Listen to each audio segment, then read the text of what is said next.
The clock is ticking for senior clerics seeking to name a successor to Iran's Ayatollah Ali Khamenei, in case he is killed. Iran's supreme leader has gone into hiding. US President Donald Trump and Israel have publicly speculated about killing Khamenei and about so-called regime change. Since Israel attacked Iran, a three-man committee of clerics tasked with identifying his replacement has accelerated its planning. That's according to 5 insiders with knowledge of the discussions. Khamenei, in power since 1989, is regularly briefed on the discussions, they said. Trump said on social media the US knew where Khamenei was hiding and called him an easy target.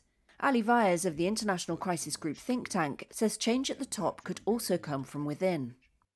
The second possibility is that there are elements within the Revolutionary Guards who might be frustrated with his leadership and management of the country's deterrence, which is now in ruins as a result of about 9 months of serious confrontation between Iran and its allies in the region and Israel, decide that at age 86 he has become too cautious, too passive, too indecisive, and needs to be pushed aside. So who might be the next supreme leader of Iran? 2 frontrunners have emerged, the insiders said. One is Khamenei's 56-year-old son Mujtaba, who aligns closely with his father's hardline policies. A mid-ranking cleric, Mujtaba has never held an official position in the Islamic Republic, but he has close ties to the Revolutionary Guards and is said to exercise influence behind the scenes as the gatekeeper to his father. Vaez believes appointing the leader's son would be too risky. One has to understand that this is a revolutionary regime that came to power in 1979, overthrowing a dynastic monarchy. It has lost a lot of legitimacy over the years, and now it's at one of its weakest points ever. If it also comes full circle and becomes a hereditary system itself, I think it really removes the last leg that it's standing on, even in the eyes of its own core constituents.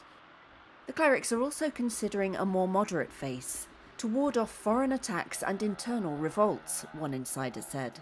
The other top contender is the grandson of Ayatollah Ruhollah Khamenei, the Islamic Republic's founding father. Hassan Khamenei is allied with the reformist faction that favours the easing of social and political restrictions. But he also commands respect among senior clerics and the Revolutionary Guards because of his lineage, the insiders said. The succession planners are aware that Khamenei is likely to be more palatable to the population than a hardliner, they said. Last year, he warned of a crisis of rising popular dissatisfaction among Iranians due to poverty and deprivation. It will be a smart move for Ayatollah Khamenei to appoint or push for Hassan Khamenei to become his successor, simply because this is a revolutionary system that was born out of the ideas of its founder, Ayatollah Khamenei, whose grandson remains very popular. He also appears to be a relative moderate and pragmatic figure. Under the constitution, any contender should hold the rank of Ayatollah and also be devoted to Khomeiни's revolutionary ideals, according to one insider. Other clerics are being considered, and Vaez says a complete unknown is also possible.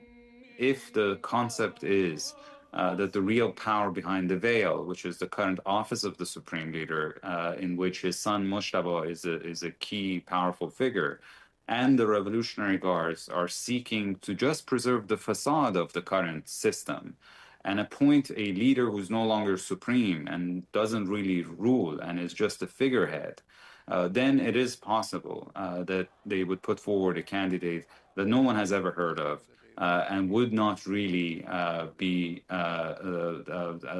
hold the same levers of power that Ayatollah Khamenei has held now for more than 30 years.